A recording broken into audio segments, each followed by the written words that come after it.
Hello everyone, Down and Don back with the next progress report on the War Corsair.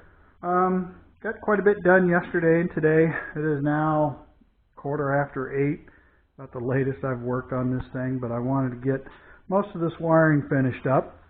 So last video I mentioned getting stuff wired up and throttle fixed and stuff like that, and still haven't got into the exhaust. I'm going to tinker with that some more, but I wanted to get this wiring done. I had ordered a bunch of parts. I got coils coming and the plugs to plug into coils. The connector for the alternator came today, so that got plugged in today, wired in. So that is done.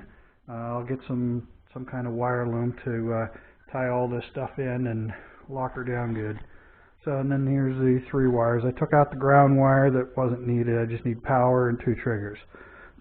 So that's for these coil packs for this side, and the coil pack for this side are these 3 wires. And the wires got pigtails, so even though these seem short, I'm okay. The pigtails got about 6 inches. Alright, so pretty much I can't think of any other wiring that has to be in this engine compartment. So everything is in this plug now. This plug is done. All the cam sensors, crank sensors, injector, the ignition coils, water temps, oil pressure, everything I can think of needs to be in here. Again, I shortened up the cam and crank sensors. Alright, now, and then all the wires come into this, and this is all finished now. The only thing left to do on this thing is to wire a power wire for the alternator, which will be keyed power. So when the key power comes on, turn the ignition switch on, this power gets hot. And then the other one is the oil and water ground wire that I still have to run. That literally just going to ground to this terminal here. I've got a breakout, basically a bus bar breakout. This goes directly to the ground bar, and when the master switch is turned on, all these are mainly for all the instruments, because all these instruments are electrical, so they all need power and grounds. So instead of running them all the way down inside to the rails in the bottom, I just threw a heavy gauge cut wire up to each one of these terminals from power and ground. This is all switch power, so when you turn on the master, this is hot. But when you turn the ignition switch on, a couple other things are hot. Like the computer relay goes hot, and the ignition goes hot, and the fuel pump goes hot because the computer turns that on. So all I got left to do is run these 2 the grounds for the oil temp and water temp, and then the alternator power with the ignition. And so you can see I've got the Speeduino all done. And what I ended up doing is I took off that 40-pin header that used to be on there. I did have a subscriber, follower, comment on making me an adapter for this. I said, well, I haven't really figured out which way I wanted to go. The problem was the pins that you had to crimp onto the wires was for very fine wire, and it wasn't going to grab these even at 20 gauge. But it took me an hour to get that header out of there. I had to work and work and work to get it out of there. And after I got it out, trying to clean all the holes out was a royal pain. I finally dug out all my little micro drill bits, and I just happened to have the exact size I needed. And an aircraft 20 gauge wire fits in those things perfect. But if there was a little bit of solder debris left in there, you couldn't get them in. So that's all done. So these 2 wires are the only thing left to hook up to power. And I just marked this one to keep them separate because they're identical connectors. That's all I had. But one of these is for cam and crank signal, and the other is for the ignition coils. And that's pretty much it. That's all that's going out into the engine. The rest of the couple wires, this is the power and ground. It had a little terminal block on there with screw terminals, so I took it out and hardwired those. They go into this plug. This plug gives me power and ground to the board, and it also gives me the 2 signals for tax signal out, and what was the other one in? 16, 17, fuel pump.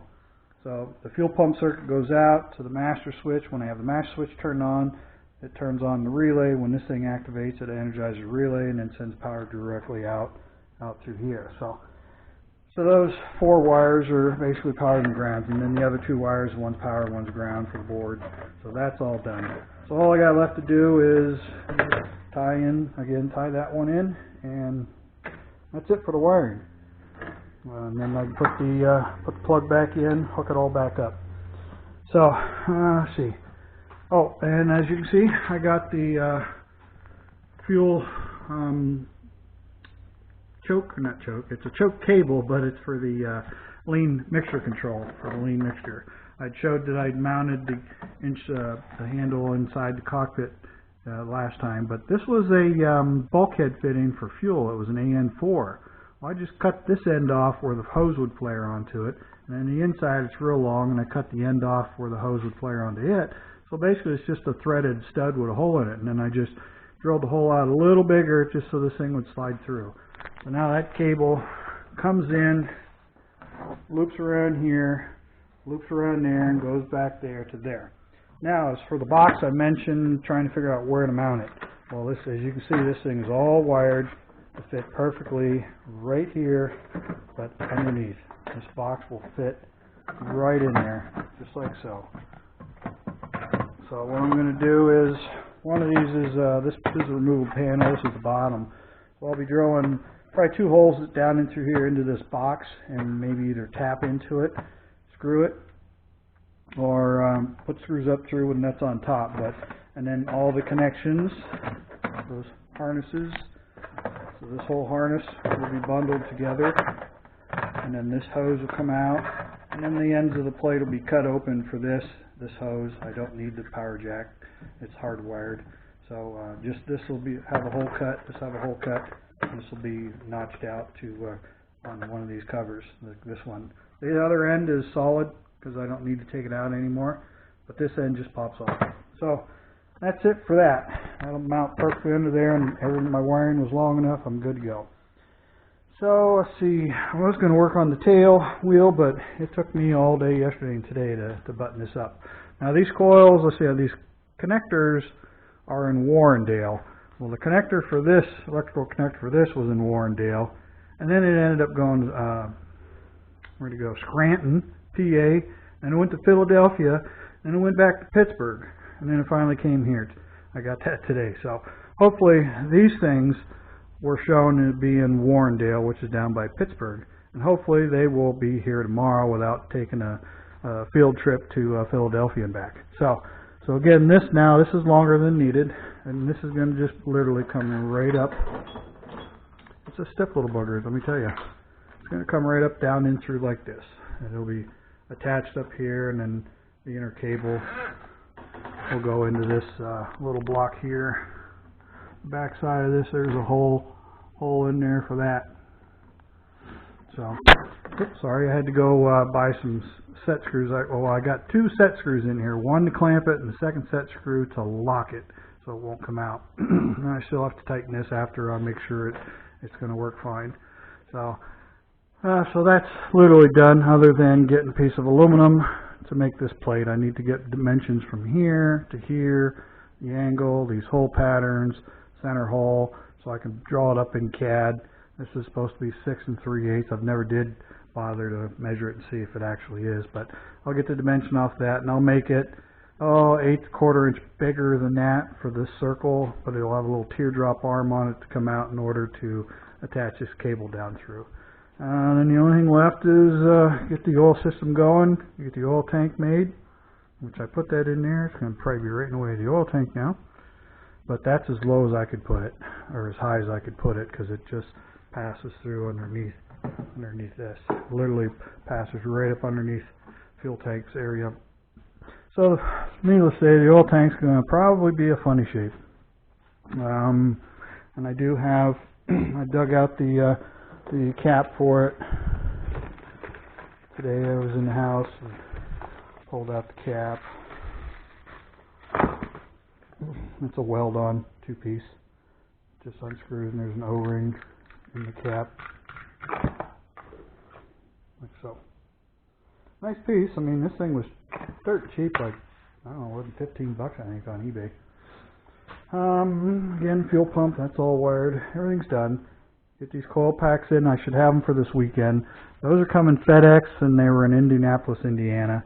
So they should be here by the weekend.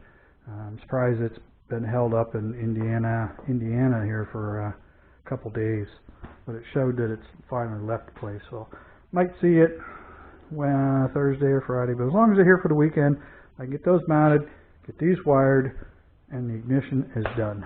So, alright, I don't think there's anything left to report. I got to make a couple of fittings for this thing.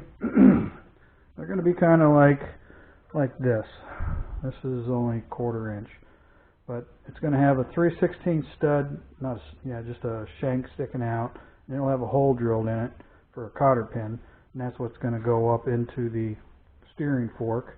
And then I bought a 5/16 stainless bolt to turn to just drill a 3/32 hole through it, and then have that short extension on the end come up through and pin it, and that'll go into there, and then the cables go in there, and then I'll make some ends to swage onto the cables, probably out of steel, and then I'll weld the cable right to the end of the lug. So in order to take it apart, you just pull out the little cotter pin. That'll be where that screw is, going across through that screw. Pull the cotter pin out, and then this will disconnect. So those are what came with the cables for the motorcycle, but they're too small, not strong enough, so I won't be using them. And I was going to work on that, but that took too long. So again, everything is all back together in here. Here's the choke. It's got a nice friction to it. So if I push it, I'm not going to be concerned about it slipping. It's got a good. I don't need to, most. I don't even know if I can see it yet. Most of these things have knobs. You can spin them, and it makes a fine adjustment as you pull in and out. And then again, the wideband oxygen sensors going in here. So this is done. Shorten up the cable. Had to add I don't think I added, but everything's done. A few more tie wraps, a few more clamps, like that little white clamp right there. I got one that goes right here, sitting up here. Oh, was sitting up here, but that'll go around all those wires there, and I'll tie them up again with some things. So let's clean it out, throw this floor back in, and we're good to go. Got to hook that back up, clean out all the shavings. I can see a bunch of shavings in there from drilling out that panel. So that's everything in there. Get this thing turned off just quick. Alright. Alright, I guess that's going to do her. I'm going to keep this one short. I mean, it doesn't kind of look like a lot, but let me tell you, this was a nail biter and a hair puller, trying to get them all figured out. Getting confused on what you can and can't ground. I was running the fuel pump ground into this board, but it's not meant to carry any current, and that's, even though it's a 3-amp circuit, the ground on that wouldn't carry. It probably would, because it's probably get a good trace, but I had to rewire it and run it to an actual chassis ground. I don't think there's anything else. Again, get this belt tensioner designed and built. Get that last coolant hose. I did check with one place, see about a 90-degree elbow with a 2-foot end on it and a 6-inch, but O'Reilly's didn't have anything. So I got to still look for that, or at least buy a piece of hose. And then the heat shield around the muffler, get the exhaust tubes in, get the oil tank made, plumbed up, and it'll be ready to crank over. I may have to redo some of the cables, again, mount the battery up there. I got to get onto Aircraft Spruce and order some 8L clamps. I need a couple small ones for like clamping around this stuff, big ones for that, some for fuel lines, and so forth. Alright, I'm just going to go ahead and cut her off here. About coming up on 15, 14 minutes. Not much else to report, but it's been hot and humid here today. It's been pretty good in here, but it was rainy yesterday and today, but muggier than hell. Sunday was beautiful. Alright, as always, appreciate everybody taking time to watch my videos. Feel free to leave any comments, questions, or concerns. Appreciate everyone leaving the messages, and I'll have some more to report on this weekend. I doubt I'll be out here tomorrow. I gotta go to work. Wednesday, Thursday, Fridays are my work days. So I don't think there's anything I can do until I get these coils done, and then just work on some of the other stuff. Alright everyone, I will cut it off here, and I will catch you guys next weekend. So for now, this is Down and done out.